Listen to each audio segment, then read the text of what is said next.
কিছু কিছু রেসিপির জাদু থাকে তার সরলতায়, আর আজকের এই নারকেল দিয়ে শুকনো মুগ ডাল ঠিক তেমনই এক ভালোবাসার স্বাদ। প্রথমে 1 কাপ মুগ ডাল ভালো করে জলে ধুয়ে নিন।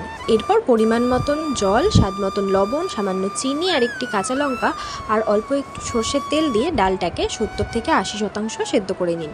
খেয়াল রাখবেন ডালটা যেন একদম গলে না যায়। সেদ্ধ হয়ে গেলে বাড়তি জল থাকলে সেটা ঝরিয়ে নিন।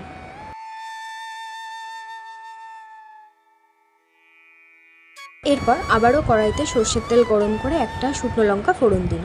এরপর অল্প কুচিয়ে রাখা নারকেলগুলো ভালো করে হালকা সোনালি করে ভেজে নিন। অল্পক্ষণ নাড়লেই দেখবেন দারুণ একটা ঘ্রাণে ভরে যাবে রান্নাঘর। আর সাথেই আলু ভাজার মতন করে কেটে রাখা আলুগুলোকেও সোনালি করে ভেজে নিন লবণ হলুদ দিয়ে।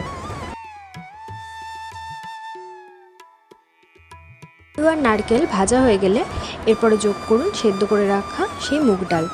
এর মধ্যে আপনারা চাইলে অল্প একটু পেঁয়াজকে বেরেস্তা করে ভেজে নিয়ে আর রসুন কুচি ভেজে নিয়েও অ্যাড করতে পারেন। আমি এটা নিরামিষ করে বানিয়েছি।